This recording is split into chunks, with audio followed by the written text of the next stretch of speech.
Yeah, it was a good time, honey, under the sky.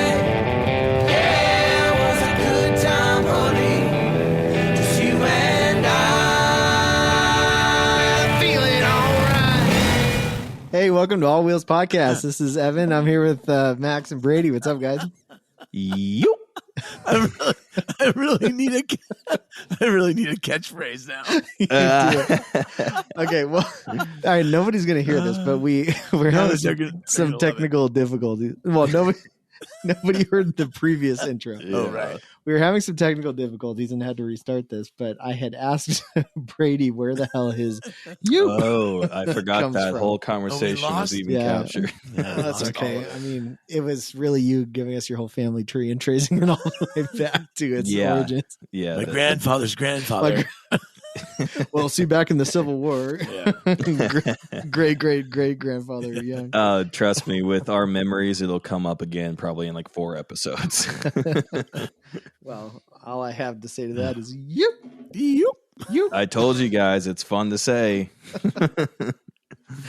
All right. Anyway, so tonight we're talking about. I had called this barn finds. I don't know. We'll probably come up with a better title because it's more specific than that. So the point of tonight's discussion is, say we're specifically talking about motorcycles, and say you pulled an old bike out of a barn, garage, whatever, and the thing's been sitting for years and years and years, and it's totally fixable and rideable. But what the hell do you do to get it back on the road, like safely? Mhm.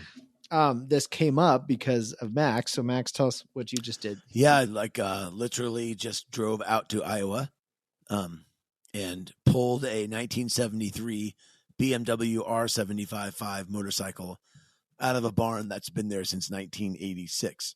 So rad. So almost 36 years this bike has been just resting in it has been covered. Yeah. No, I mean, not with the cover, but just inside the Cover barn. of a barn. Right, but it's not like a sealed garage. It's just a big, giant wooden barn. And so Like an animal barn, or it was full of vehicles, or what? it's unbelievable. In Colorado, I feel like space is like a hot commodity. But when you get out into the middle of the country, like everybody, like, oh, I'm buying this lot, which is 14 acres. Yeah. Or what have you. But this guy's got, I think they had 10 acres, and he's got like 9 outbuildings. They've been moved. He's like, this was my friend's barn who got this barn from his dad. There's these guys that, I swear to God, what huge wooden structures that get moved from Like farm to farm Without the foundation? Like, how does that hold together? it's sitting on the dirt. It's just sitting. Wow. Like, wooden Why pylons. would you move a barn though? Just Man. I mean, have you looked at wood prices these days? Come on. Yeah. yeah, okay, but knows? prices on Like 50 years ago. Yeah.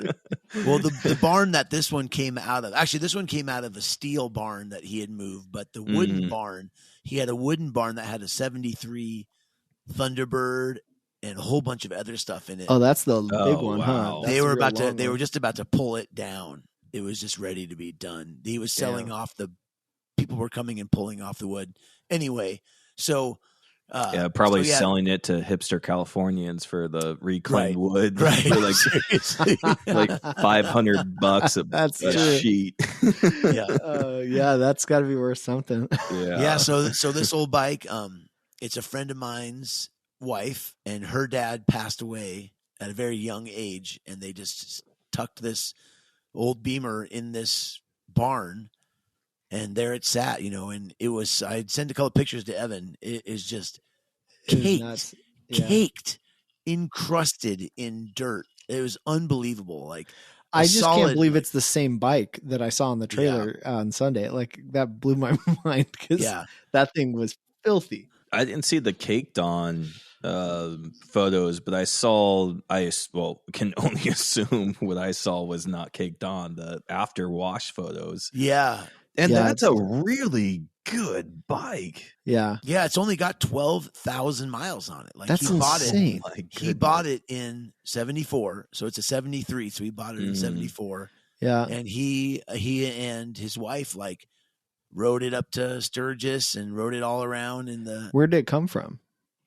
Like he bought it I in think Iowa? Iowa. Yeah, I think Okay. these are all Iowans. And That's interesting. Think how many BMWs were actually sold in Iowa in the 70s. Probably Yeah. not very many, right? I mean, there's probably one dealership in the whole state, I would assume. Yeah. I did find it had the original toolkit, has the original owner's manual. All of it was just like untouched. That's awesome. Wow. It's really cool. He That's had really cool. definitely I'll send you a picture, or I'll post a picture on our Instagram. Yeah. Yeah, you need to post a bunch of it. Do before and after too, the wash. I will for sure. I bet there was. So I thought this was interesting. You know that Airheads 247 podcast? You've listened to some of those, haven't you? Yeah.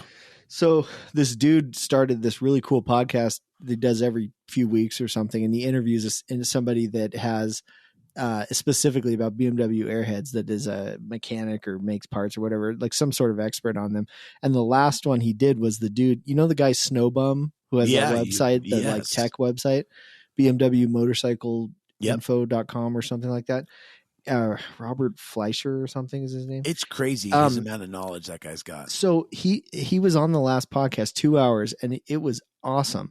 But the thing that I thought of was he was talking about in the 70s when he was a BMW mechanic and he was working for Butler and Smith, on the West Coast, I think. And then there was a BMW dealer or importer or whatever on the East Coast called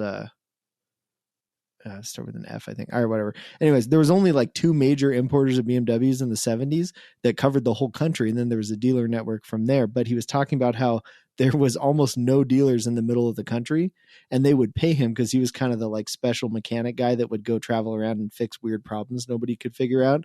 And he was saying how there was just about no mechanics or dealers or anything in the middle of the country. They were all focused on the West Coast and the East Coast for BMW.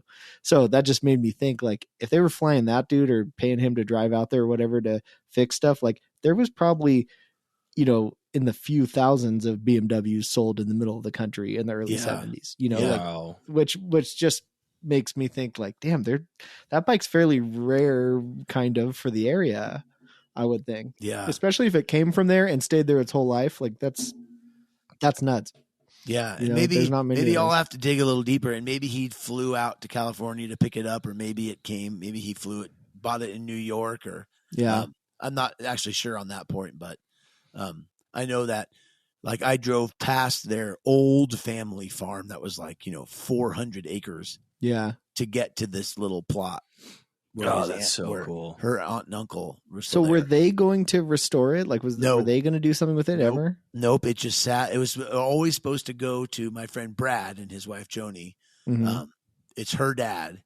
And so he had called me, maybe 2 years ago and said, hey, what is this bike? And he sent me a picture, and I was like, oh, man, that's a long wheelbase R75.5. That's a sweet bike. Yeah. And he was like, okay, it's my wife's family's. And I was like, go get it, And then he kept asking questions like, what do you think it would cost to restore it, get it back on the road, which we will get into in this episode. Yeah. Mm-hmm. And then in the end, he was like, we went and looked at it. It's way out of our spectrum. We would just really like it to go to somebody who loves old BMWs, and we would like you to be that person. And so I drove out. That's awesome. Took possession of this beautiful. I'm actually going to take off the license plate and frame it and mail it to her because it's a sweet cool 1980s Iowa license plate. That's pretty badass. Oh, put it on some of the reclaimed wood that the barn that's getting disassembled. Yeah, it's worth That's it. a About good call, $10,000 at that point. Yeah. That's a good call. That would be really cool, actually. Not only, I mean, it would be cool just because that's where it lived its life for the 37 years mentioned. Yeah. It's crazy. It's crazy. This is actually my very, very first. I drug a 1969 Chevrolet short bed out of a field in Alaska and brought that back to life. I've done a couple things, but nothing like this. Like this bike has not been started. Yeah. Has not been turned over. Like this is a full on barn find. It's a barn find. It qualifies. It's a barn find. Yeah. Yeah. That's rad. Well, I've pulled many bikes away from like inches from the crusher. Yeah. And I feel like those ones are probably not to like undermine your project ahead of you, but those ones are probably a little bit more troublesome than say a barn find, because likely they just got neglected. There was a small problem, and then life on the farm, in this case, just overtook it. And then once years passed, priority became less and less. Well, it sounds like this one was not parked for a problem, right? This was just parked when the guy died. I think. he just passed away. Like it. Oh wow! I didn't realize he passed that long ago. Yeah. He sadly he had they have a congenitive heart. Is that the right word I'm looking for? Congenital. The males in that family, it's hereditary. And like his grandfather died in his 30s. This guy died in his 30s. Oh, wow. And somebody else, another guy. And so they're all the males. And so I think he had gone up to New York to do some surgery and then didn't make it through the surgery. They have some sort of.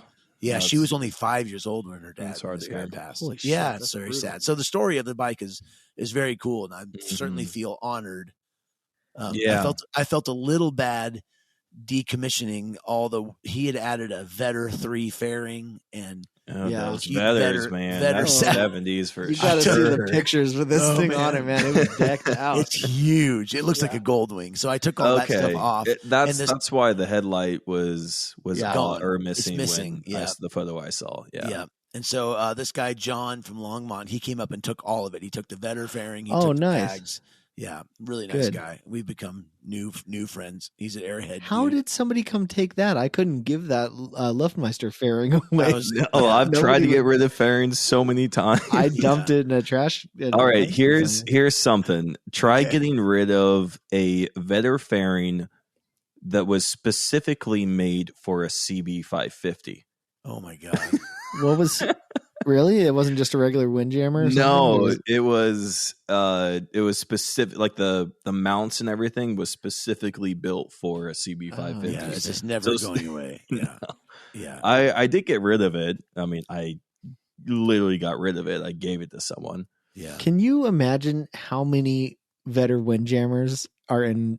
I know. Like dumpster, not the dumpsters, like landfills. Yeah, I learned a little bit about the Vetter. So basically, all the Vetter or the Windjammer 3, those are all the same, and they just sit on this mounting hardware, and that mounting hardware is what was different. So this one was specific for a BMW, but it would sit the top of it. Where the mounting holes are all the same. It's just what's underneath. Yeah. Whether you have a wishbone frame or whatever else. So he was pretty smart that way. He just did it mount. Oh, Vetter was, I don't know if he's still alive, but that dude's a genius. Yeah, he is. Because actually this guy, Brooke Reams, just did a thing about mounting and he was able to contact Craig Vetter.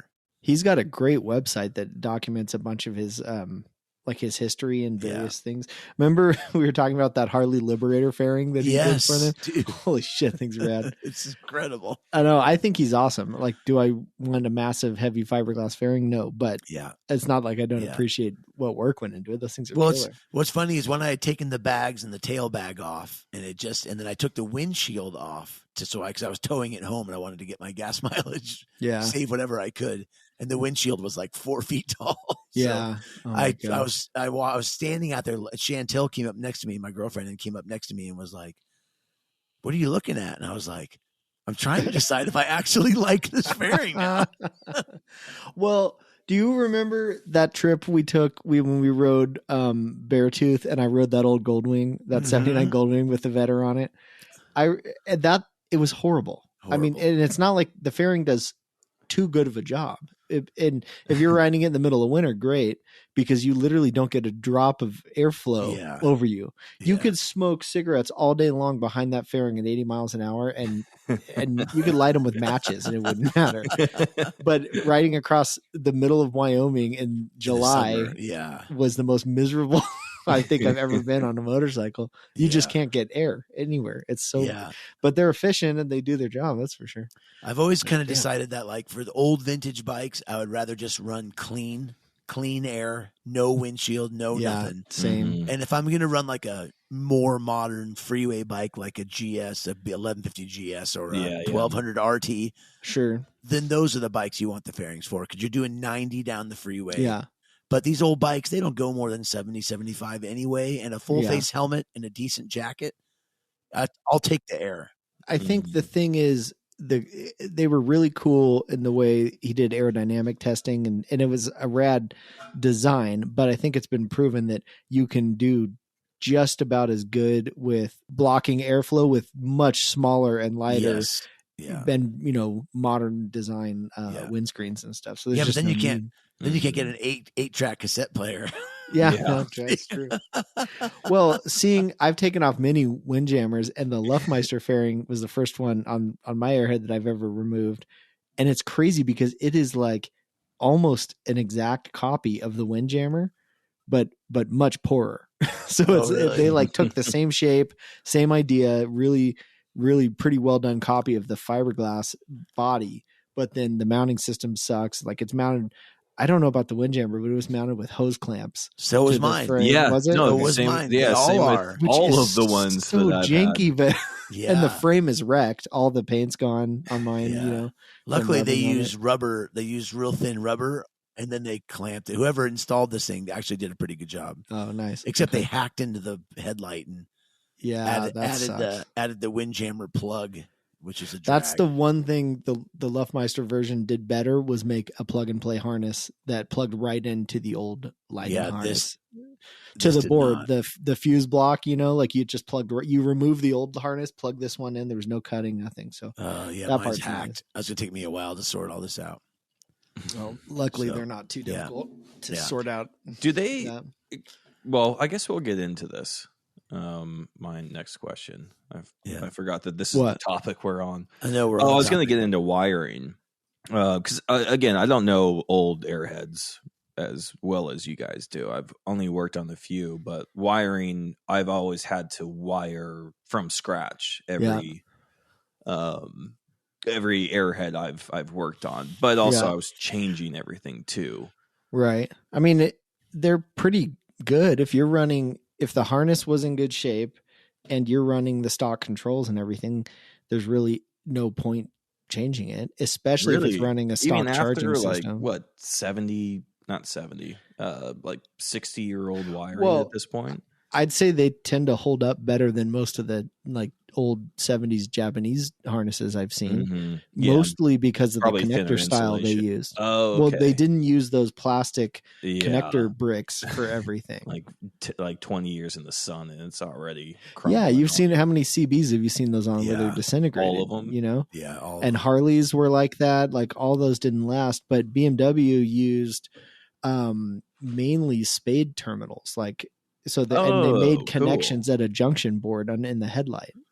So it's all in the headlight. It's crazy. They actually I remember hold up pretty well. CBs did that too. Everything was inside the headlight bucket. No, but the CBs are a gangbang of wires just going crazy in the headlight. Goodness. There's like 50, the BMWs wires on those. Relays are clipped to the sides and like out of the way, and then the wires actually are a female spade terminal that presses onto a board that has male terminals sticking out. Do you know it's all color coded? This is coming back. I think I remember this now. So I think the key is you get one that wasn't hacked up. If somebody's already butchered it, it could be a nightmare. If it was original and not stored in the sun and rained on and stuff, the wiring's probably not a horrible. Yeah, we are our buddy who's actually going to be on. He'll be a guest soon. Our buddy Matt runs Euromoto Electric, and they sell the main wiring harness and then everything. All of the piglets, like that's what I was going to get into. Oh my gosh, it's so great. You can order, and it's still all original, color coded. He does such a good job. It's really fascinating. You can rewire your bike for $180 and you can build a bike out of his warehouse. If you have a frame and a motor and a rolling chassis, basically, you could pretty much build a bike from his parts. It's unbelievable.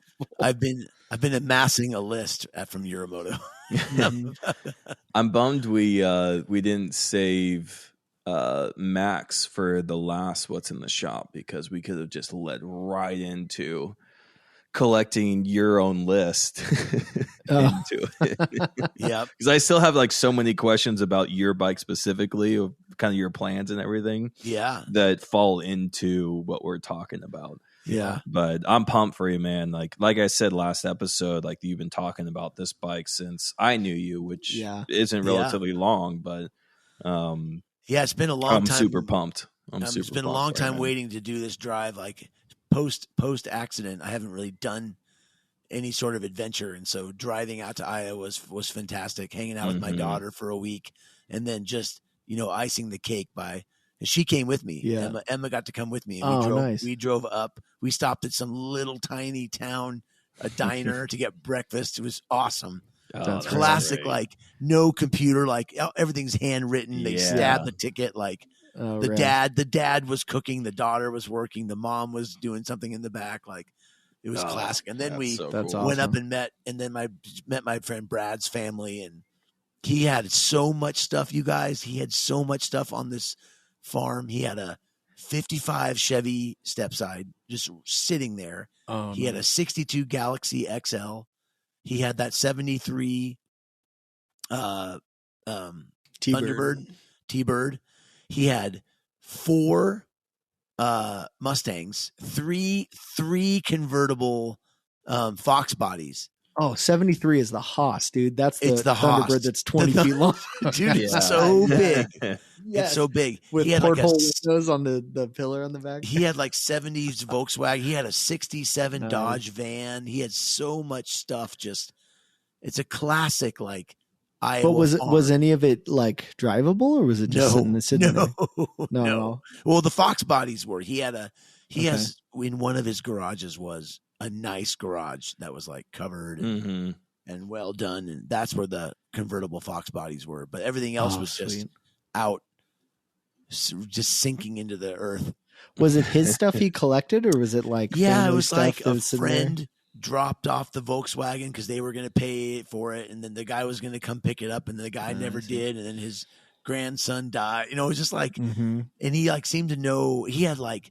He knew the story on every one of them. He had a couple of CB 360s leaned up against the barn. He no way! Cool. The 360s, those are pretty rare these days now. Yep, they were like the first years of 6-speed transmissions as well. Yeah, oh really? It was the twin motor, right? Wasn't it? Yeah. No, it's a inline 4 360. The CB 360. Yeah. No, they had a 360 sure, right? twin and a 360. I think this one was a twin because it was okay. Those. Oh yeah, the 4-cylinder was way more rare, right? That was the one you didn't see very often. That's right. I had a couple of those. That's rad. But I mean, they're probably triple the value than I had them now.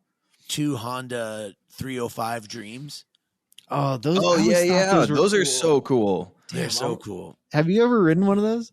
No, I would never love been to try. I mean, they're nothing to write home about. No, they're tiny. When I was with Seaweed and Gravel, there was a Dream. It looked good, but it was held together for the most part. Yeah, that tank on them is rad. I love that black and silver. Little chrome tank. Yeah, Are they 2-strokes? I assume. No. They're actually parallel twin 305s. Okay.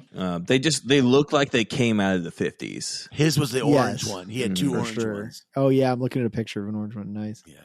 That's a cool color on those. Yeah. Holy shit, that's rad. Yeah. It was really sweet. And it's classic. Just like I feel like, I literally drove past 4,000 barns, and I'm just like wondering what's in how those many things. how many are like this guy's, like they just have so much stuff over the, it's just different. It's a different timeline. Well, that's what we're going to get down to. That's going to be the last of real old untouched vehicles are going to be in the Midwest and barns. And they're, who knows? They're probably going to get demolished. I would love to go back there with the flatbed, and I would pull the, that Dodge van. He had a shorty early 60s or mid 60s Dodge with the flat nose. Nice. I would drag that van out of there. I would have drugged the 73 T-Bird because it was just so rad. Yeah. And then, the Galaxy XL, he and his wife used to drive.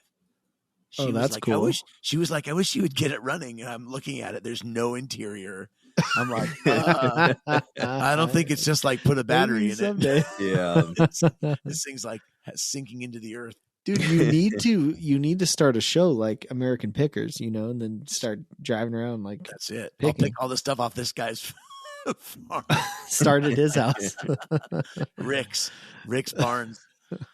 Damn, that's rad. Yeah. I don't think the only real barn find I've ever pulled out, like out of a barn, was my first Moto Guzzi Ambassador. Nice. Which was literally not the one you saw, Brady. I had one before. Oh, it's just okay. You know me it well was, enough. No, it was not. I know what you're thinking of. No, that was the El Dorado, and it was rideable. No, this was an Ambassador, and I paid too much for it. Pulled it out of a barn, literally out of a barn in Ramona, and brought it back to the shop and pulled it apart. And the cylinders had filled up with water and were literally everything was rusted solid, completely seized. And I broke a connecting rod getting it apart. Whoa, man! It was the bike was trash. I mean, absolute trash. I got it apart and was like, oh my god, what did I just do? A connecting rod. Well, it was rusted to absolute shit. No way. That's wild. It was bad. I was also hammering on it really hard. Well, I can only assume. The bike was trash. I sold it as just as parts. I got my money back out of it, I think, but it was pretty bad. That would be an interesting topic sometime. Like when is something too far gone? Too far. Yeah. When yeah, is that was not worth it, anymore. Well, the key is know what you're. At the time, I didn't know what I was looking at, so I had no clue what too far gone was. I saw it. I'd fixed some stuff, so I saw it and was like, "Oh, I can fix that. I can fix anything." You were the seat for every way too far gone. Yeah. Well, I'm not a real good judge of that. Is it ass for every seat? That's what it is. Yeah. I see. Yeah. I mean, everybody does, but like, I'm real bad about seeing stuff I shouldn't touch and just being like, oh, I totally can do that. I mean, I'm the same way too, because I fortunately and unfortunately have that like view of there's nothing. The only reason I can't do something is because I haven't done it yet.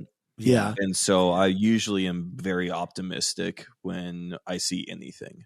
Yeah. Yeah. I always do that. Even if something is like, all I see is what it could be. I have no filter for the fact I shouldn't do something. Yeah. Over and over and over again do I do this. It's like, I'm like, yeah, but I mean, even my first home, it was like, many people walked away from. Right.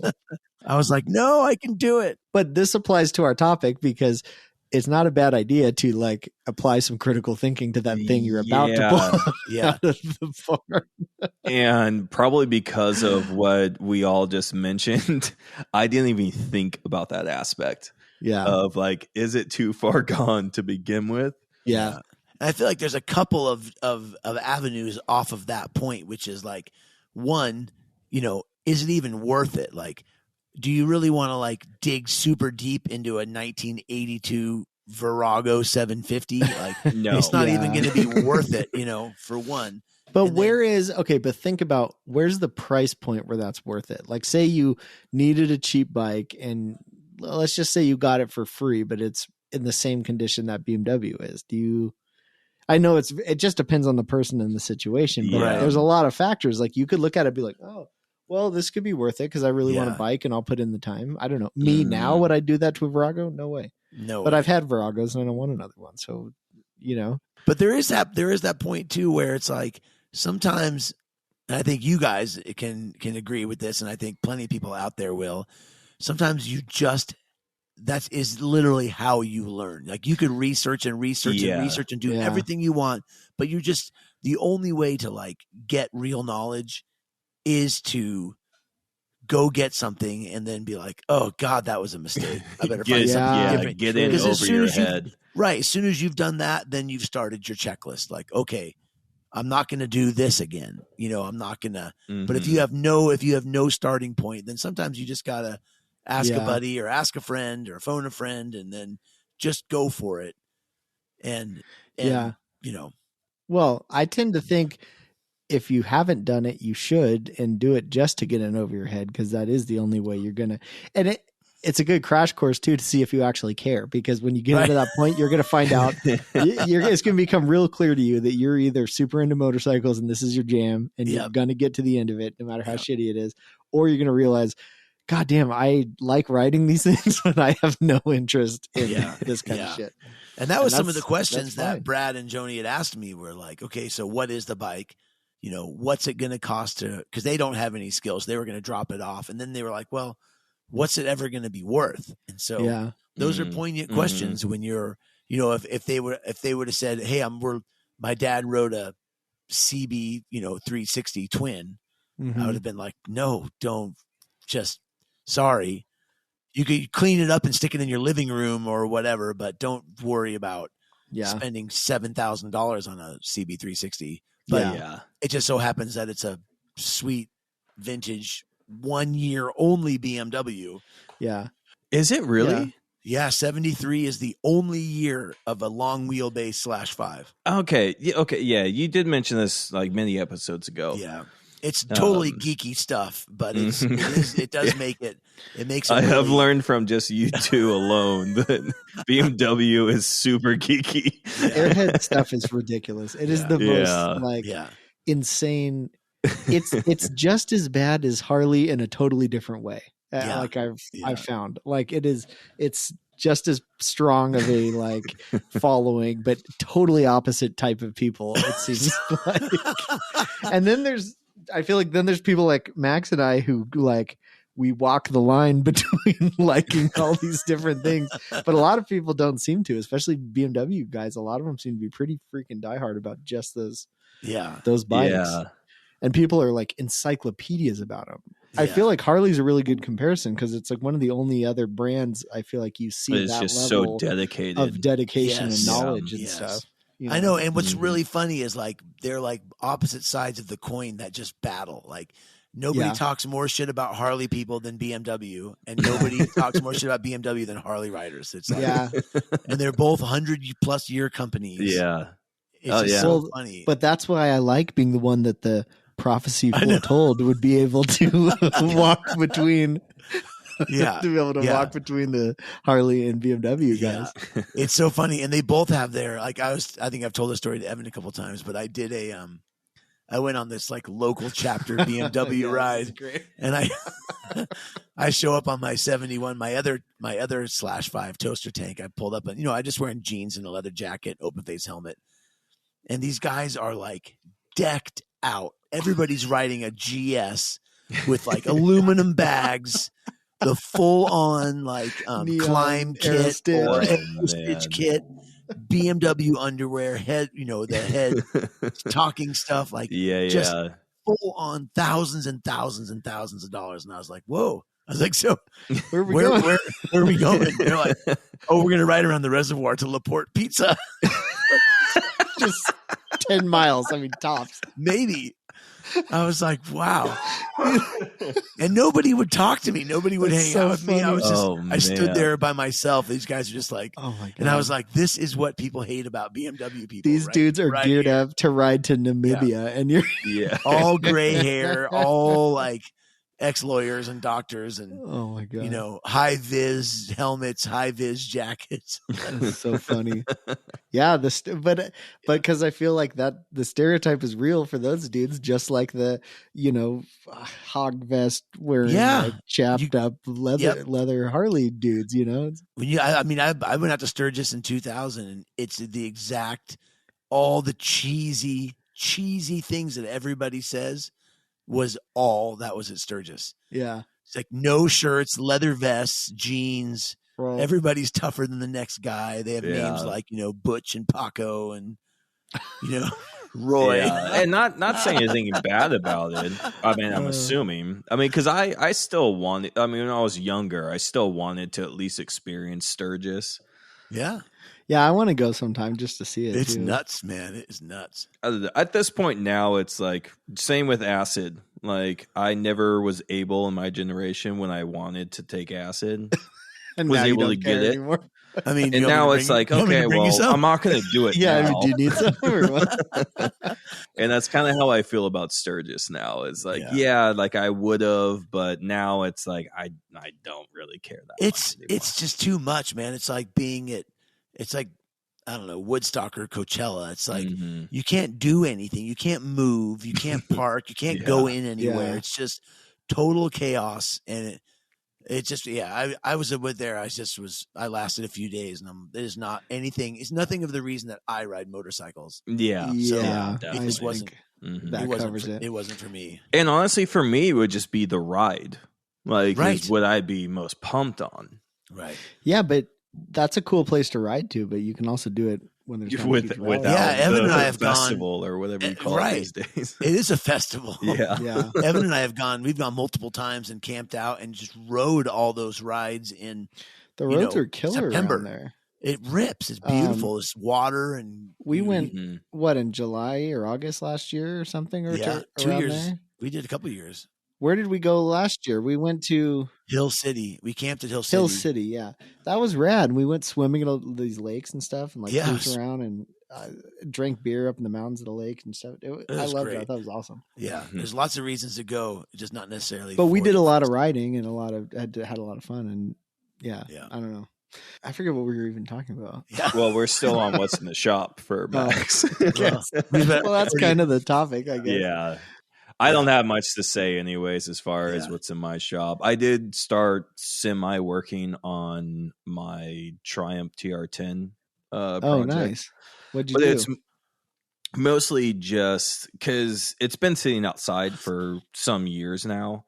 And so my first goal is just to try to protect what paint and finishes there. I mean, it's of course single stage, so it's just heavily oxidized. And so I've been trying out different procedures to not only remove the oxidation, which is pretty easy, just I don't know, I've been using a gray pad, like a Scotch Brite pad, with some like soapy water. And the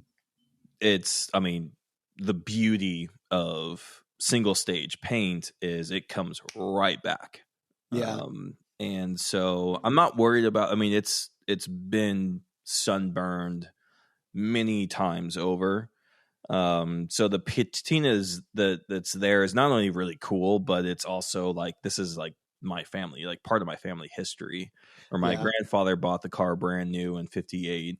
And it was the first car I worked on with my dad, and my dad daily drove it for 10, 12 years, something like that. And now it's mine. So it's keeping everything that's original left, like keeping that and preserving it. Yeah. So that's cool. What I've been kind of battling with, and I talked to my dad with this too, as far as how to keep it, at least the finish there or paint that's there. Either do what my dad did, was just keep buffing, waxing, and keeping it kind of preserved that way. But I know myself also, like, I'm not going to keep waxing, keep buffing, not going to keep up on it. And also, like, you're removing a little bit of what's there every time you do it, even though it's minimal, but you still have to keep up on it every 4 months at the minimum, really, at this point with that old paint. Yeah. So I was looking at, I found this company, it's called Poppy's Patina. They seem relatively new. I saw that online or something, I think. Yeah. And I think they have that like patina preserver stuff. So it's not the something like that patina sauce or whatever company. Yeah. That's what I'm thinking of. I think. Yeah, because that's more just like, that's just like an oil-based wipe-on kind of thing, like linseed oil, that does more damage to the paint that's there than anything. It's kind of like when you go lay out in the sun and people put like baby oil on them, and it just intensifies like the UV rays. Oh wow, that's kind of like what linseed oil does. Yeah, but this actually is like, it has a catalyst, it has UV protection, and so it also seals. And they have a spray on and wipe on. Is it really Poppy's Patina? That's what you got? No, I haven't got it yet. but I haven't got to that stage yet. That's where I'm Okay. at as far as how It do I looks want to. sweet. Dude, Yeah, Chet- they have a Chassis glass armor. and matte finish also. I go with a gloss. It kind of turns out like as a semi gloss, which is kind of what I would be looking for. Yeah. Because what I don't like about just spraying the clear coat over it is it's too shiny. And on patinas, Whoa! like I don't Holy crap! Well, look like at it this that truck much. on their website that says glossed out. Are you looking at this red C10? I'm looking at on the gallery the Wow. green C10. Green one. Oh, like a mint green. Yeah, Yeah, it shows that- it in the woods and then on the street. Yeah, so it's I've been familiar with this company for I don't know a few months now at least, and I've only just now started looking more seriously into it. But and from what I understand, it's the more coats you apply, the higher gloss that comes out. And so I think it might be my answer. And I would Whoa. say the wipe on. They have a wipe on application as well, which is super Yeah, cool. I'm reading it right now. These before and afters are nuts. Yeah, the Oh my gallery. God. Holy shit. So Wow. before I really start doing any part of the drivetrain swap and redoing a lot of the other kind of functional stuff, Yeah. I want to get it protected. Right. And so that's been possibly the avenue that I likely will go, and it's That's a honestly good really idea. reasonably priced too. Oh my God. You see that lowered red C10? Holy shit. It's a pretty, small vehicle, so like the package that they have or Yeah. whatever, like it's $140, I think. I think that's a good plan. Yeah, which I'd be spending probably double that with like a traditional, Right. just say clear coat, and then probably be too glossy or too good of a finish that I'm even looking for. Yeah, it's So, pretty expensive. Like the gloss wipe on clear kit is $140. I mean, you're paying for honestly, it. like if you clear coat something like You're spending more than that's you could look at almost double, like $200 is probably Yeah. like a. I can't believe that green truck is the same truck. I know, the one that's sitting in the woods. That's, and then- yeah, that's crazy. Well, the one above it, that Impala above it, And Impala's pretty killer too. So, and it's really like the really debate I have going on right now is because once you apply it, like you can't really go back from it. Yeah. With it being a relatively new company, as far as I'm aware of, my concerns, of course, are with longevity. Yeah. And like when it does start to outlive its life expectancy, like what it's going to look like. Yeah. And with it being, a very sentimental car with me, I want to make sure that. Well, how long they've been selling this stuff? I don't know, to be honest Oh. with you, but I've only seen it relatively recently. I've seen these guys advertised on God, I don't know, like YouTube videos or something. I know. Yeah, I've seen that's this before. that's actually where I found them, and it's kind of only been within like the last 9 months or so. Is this the guy that the Vice Grip Garage guy? Yeah. Is this what he was selling or talking about or something? He was talking about one of these two, patina sauce or this one. What's the one we have here, Evan? It's like Adams Polishes. Oh yeah, they're down in Denver, right? They're in Denver. Yeah, I see them advertised all over the place. They're supposed to be really good. I don't know. I've never really been into like cleaning my cars, so I just don't buy this stuff. I wash them and I wash my bikes every now and then, but that's about it. I don't ever try and detail anything. That's kind of what I've been kind of more focusing on. Well, I hope you do it. I want to see. Honestly, I think I'm going to. I do want to try to contact them. I tried finding like almost, not that long actually, like 15 minutes or so yesterday. I tried contacting them just to talk to someone, but they only have email contact. So I'll probably just send out some email and try to get some more information. I have a lot of high hopes for it because what I have researched and seem to believe is that it's still somewhat based off of a modern clear coat. Mm-hmm. Well, I'd assume the kind of surface they're assuming you're putting it over, like Is not necessarily rougher rust, and- but yeah. damaged and weathered paint and stuff. Mhm. That's going to soak up a lot of stuff, Yeah. right? Like that But doesn't it's lend itself also to at clear least coat claimed very to well. be like a sealer as well. So Yeah. I don't know, Damn. but All I mean, right. already Do just it. prepping and removing the oxidation off the paint, just in preparation for whatever I go with next. Yeah. Like there's with it being single stage, is always scary because you pull the rag, even just wipe away, or like you see the color coming off on it. Yeah. But Right. I mean, it's patinaed already, but like I want to Save keep it. as much that's there as Well, possible. that's literally what that stuff's meant to do. So it's worth a Yeah. shot. So whether it's just really good, not even sales pitch, because I mean, Yeah. I almost had to dig for it and like landed on it. Yeah. Nice. But All yeah, right. Well, try it. yeah, I'll try it. Probably next week. I'll probably put an order in and do like a test spot on. We've got a lot of like old Ford grills that probably are Yeah. just completely trash that have some paint on it. No, that'd and be I'll perfect. give it a try on there. Right. But, yeah, I'll probably do a wipe on application. Right. Which They is definitely post some pictures on Instagram. Yeah, I wanna of see. this. Yeah, no, I will. I'll even post some of like the test spots where I've been removing Definitely. oxidation. Yeah, tape off like half the hood or something so Yeah. you can see. Oh, well, you can kind of see it already. So I've got a fender and then a door right next to it that I haven't touched. So Right. that's just the oxidation removing. But Yeah. No, let us know, man. That's cool. yeah, so that's what's been on my mind, not all that's been on my shop.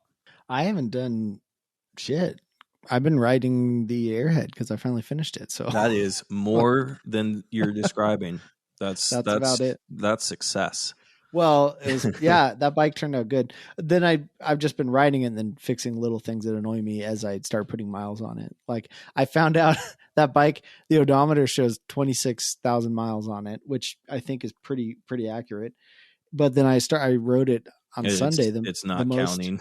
No, didn't count at all. The speedo works great, but it wasn't tripping the odometer. Not at all. And I'm like, damn. So I took it apart and I found that the gear that the speedo like worm gear drives was to turn the numbers out. it's not stripped. It's just a press fit on the shaft that it spins on, and it is old and it was slipping on the shaft. So it was never turning with the shaft.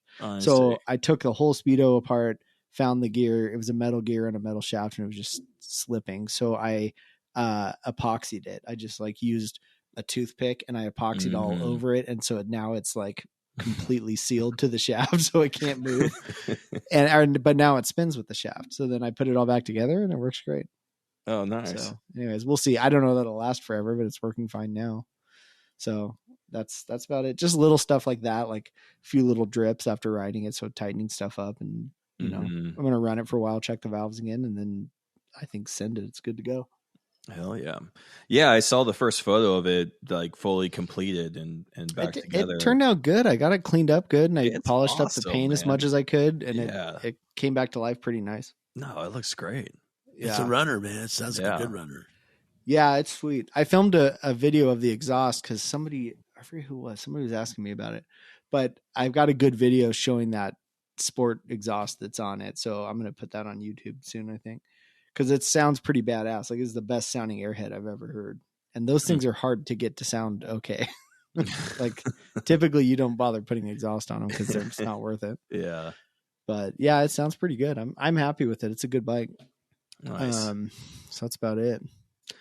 Well, what yeah, we already pushed like 50 minutes here. I don't think we need to go into any detail, but do we have any I don't know, we covered enough interesting stuff. I'm not concerned with talking too much about it, but do we have anything else to add about well, we haven't really talked about it. I know we didn't, but we've been talking too long to Well, this could be a good precursor to the next one, which is going to be actually, you know, what making, you know, all the lists and other the things that you have to do. You know, we kind of gave some backstory on Evan's bike and my bike.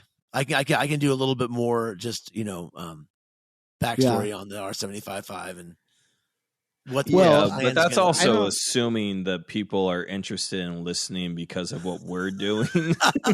Well, nobody has a gun to their head making them listen. So No. if they're hearing You can this, just- then they must care a Yeah. little bit. All right. I think it's cool because we've got an intro to a topic, which is good. I don't know what I said about mine, but I don't really know the history of mine. Mine didn't come out of a barn, but my R90 certainly was sitting for a very long time. And I know I said a little bit that the guy I bought it from like kind of got it running and put some tires on it, I think. But other than that, he had it for 5 years or so sitting in a garage and he did almost nothing to it. And he got it from somebody that had it sitting for a very long time before that. So I wouldn't consider it a barn find, but this thing spent most of the last 20 plus years, I'd say, if not longer, sitting around, probably inside, but you know, it's certainly like, you could tell it was ridden pretty well when it was parked because of the amount of leaks it had, and like, and not dust dirty, like it had like road grime, you know, from like oil leaks and stuff picking up like junk. So it got used pretty well before it was parked.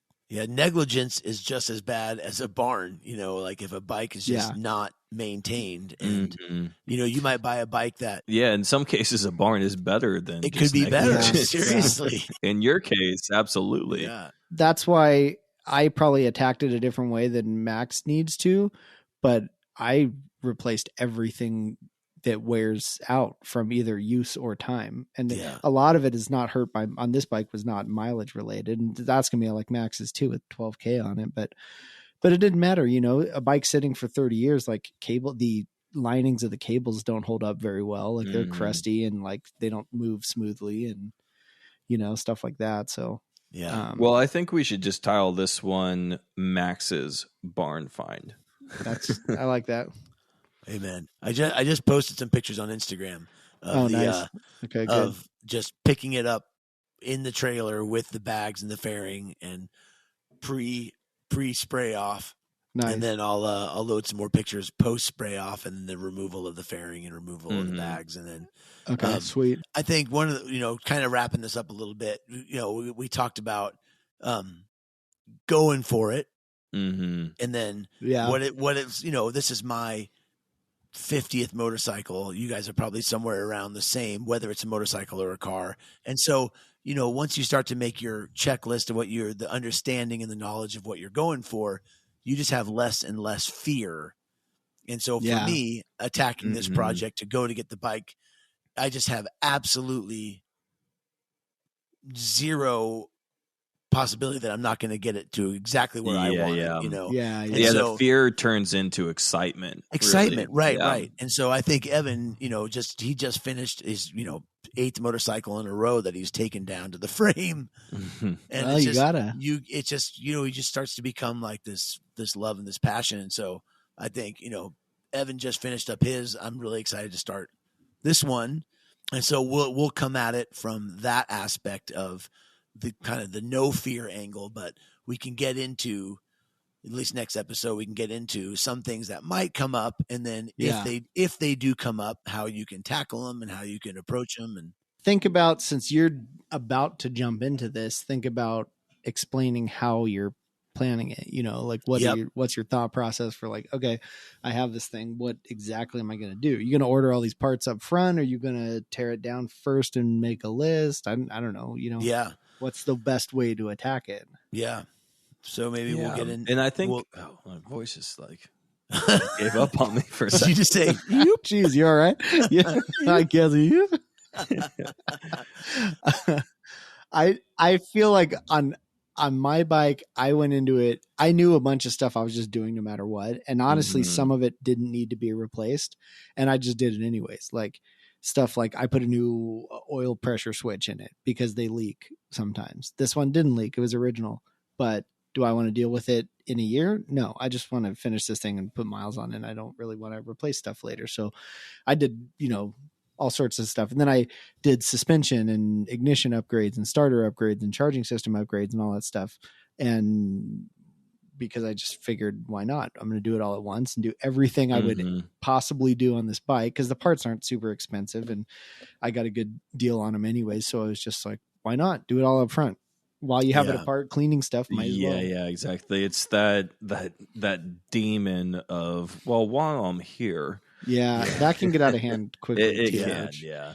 But what's great about a motorcycle, especially an old vintage bike, is it's just There's not much it's there. Not much there. Like I'm going to Mhm. pull the transmission. I'm going to replace the rear main. I'm going to do the oil seal. I'm going to do Yeah. all of it because Yeah, once it's down, it's not like Yeah, you're taking you apart should. a 2021 GSXR. It's like where you're, oh Mhm. my God, this is just, it's so Right. basic. It's perfect basic form. yeah. And so No, I agree. Like a good way to look at it too is kind of with like, not this isn't exclusive with old motorcycles, but cars, trucks, whatever it may be, anything really.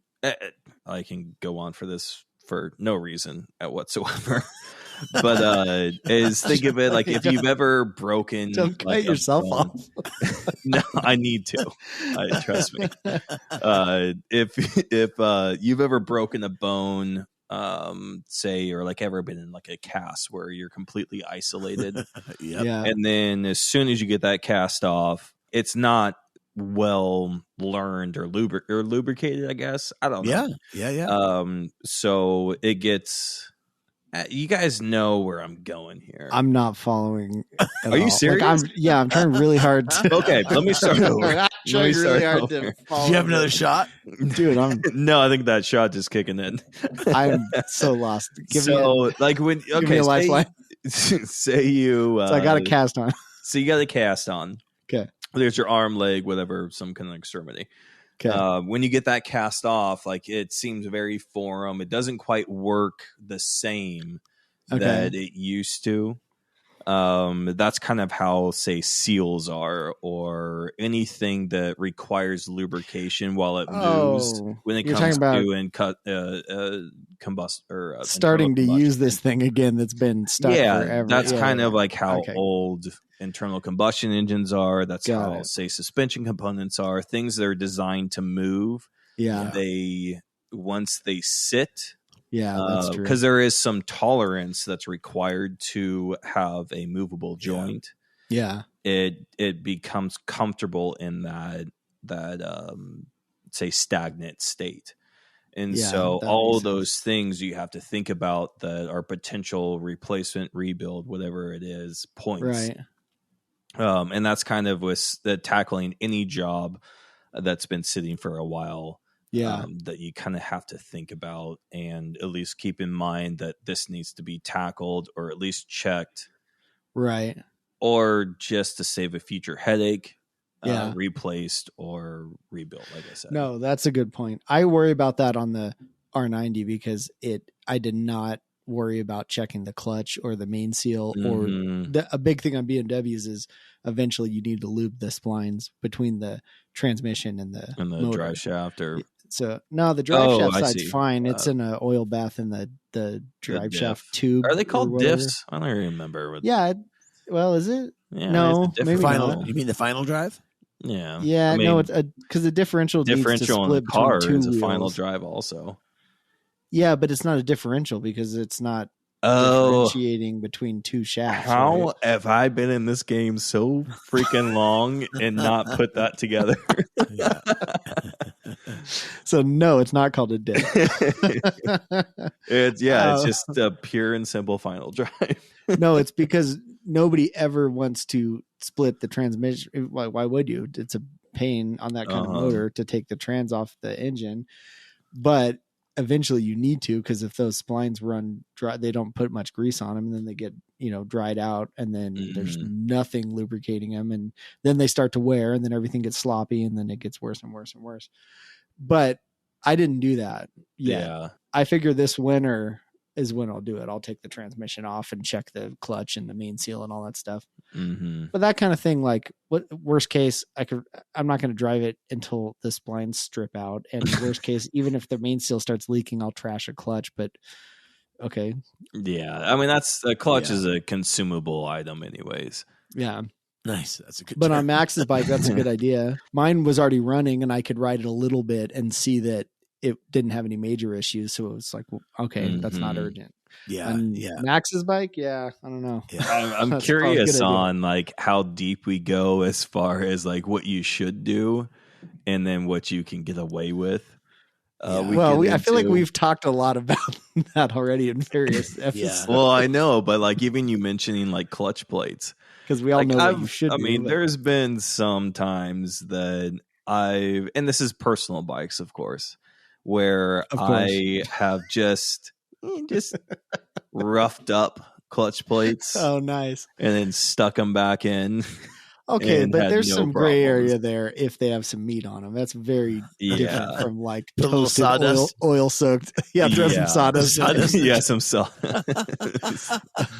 I feel like you don't do that. You do that on a bike with a sideways crankshaft, right, where you can pull the clutch out easily. You don't do that on a bike like the BMW where the crank and clutch and everything's in line with the frame, and it's a huge pain in the ass to pull the trans off. On that bike, you don't do it because of the potential failure. Yeah, it's too much work. If you go in there, you replace it because it's way too much effort to get there. Yeah, that's the time versus money. But it just depends on the bike. On a Japanese bike or something, or Harley or whatever, where it's right there, like, sure, whatever. Yeah. What are you looking at? 30 minutes tops to change it again if you had to? Like, okay, I'll take that gamble. Yeah, I'm in a unique position too, is because I can't ride it. Like if I just got this bike, I would, and if I was to be able to ride it, I'd probably approach is totally different. Yeah. But because I'm not riding for the next 6 months anyway. Yeah. Like I just got nothing but time to pull it and just go from tip to tail or, inside out. Or I like that though. That's cool. Cause that kind of forces you into like, you're in no rush here. Don't be a dumbass. Yeah. You know? I'm looking forward to you don't have to throw it back on the road. Yeah. I'm going to back the tranny out. I'm going to do everything and just, that's cool. And plus it's like, I've never owned a bike that has, like you were talking about, Brady, like none of these seals have been lubricated. Mm-hmm. Yeah. They've just been sitting in the exact position on the side stand, not even on the center stand. Oh no. Yeah. Oh no. Like, everything, the final drive seals have to be like everything. Just was there oil left in it? Yeah. That's only a quart low. Oh, okay. Wow. Was it leaking much or nope? No.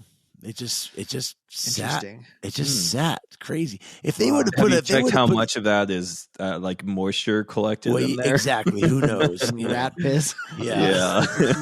Mouse piss. Yeah. I saw a picture of a guy that he found an old Beamer in this barn and he took the exhaust off, which the Beamers have the front fins that you. Oh yeah. And there was like mice all the way down. Oh no. They were just living in the exhaust system. They were still in there? Well, just like all their home, like all the padding and all this I see. mouse. I was thinking like that's where they pushed their dead. Like they were living in down there, and they would just push them higher up into closer to the head. I traded. I had this mountain bike in San Diego one time that I'm pretty sure was stolen because I paid like $100 for it, and it turned out it was worth a lot more. Like it was like $1,000 mountain bike or something. It must have been stolen. But anyways, then I never used it, and then I traded it for a RMZ 250 dirt bike. Oh, that was not running. Okay, but it looked like it was in decent shape, but it didn't run. And the guy's just like, yeah, I don't know, it doesn't run, but he'd take the mountain bike for it, and I had $100 in the mountain bike, so good trade, right? So I get the bike. Start looking at it. I'm like, oh, it can't be that hard. Start digging around with it. Yeah, it doesn't run. You kick it over and it's like, it barely wanted to turn over, but it was like fighting. It wasn't that the motor was locked up. It was so weird. And I finally realized like, holy shit, like it can't breathe. The exhaust is plugged up. And I'm like, what in the hell? And I take it apart and squirrels or something had been putting nuts in it. No way. I'm not kidding. It was full of like acorns or something. I think it was acorns. From header to back of the muffler was completely packed solid with like acorns. It's truly remarkable. It was crazy. Where you can I've never seen that before. Yeah. It actually ran fine after getting all the nuts out. Crazy. Literally getting the nuts out. Yeah, I shook some nuts out and she fired right up. It was ridiculous. Well, let's when we reconvene next Tuesday, we'll get into more specifically and less banter about how to approach a 40-year bike that has not been ridden. Yeah, and honestly, like this can come down to like say a bike that's been sitting for 5 years, 10 years. You like bet. Yeah. It doesn't take long for those things purposely built to move to not that's want to or Yeah. do their job anymore. Yeah. Just kind of like why I don't wear deodorant is if I don't make my glands work, then they get lazy. I'm kidding, by the way. Well, and on that, I mean, you're so weird. Yeah, I like HHRs. Come on. that's true. Spoken like You gotta a understand. true HR lover. HHR There's some fan. weirdness in this brain. Holy shit! It doesn't always have to make sense. Nice, classic All right. Brady. Well, we'll I'm get back to still debating whether or not I'm going to keep that in there. No, you got to leave it. Oh, You I'm gotta going leave to. it because that's just got Brady Young written all over it. All right. Well, thanks for joining us. So we'll be back next week. We'll continue this discussion. And so check out allwheelspodcast.com and hit us up on Instagram, All Wheels Podcast. Contact at What? allwheelspodcast.com. Yep. Is that it? Yeah, that's it. So that's about it. Hit us up. And we'll be back next week with some more. We'll see you later. See you guys. Thank you. See ya.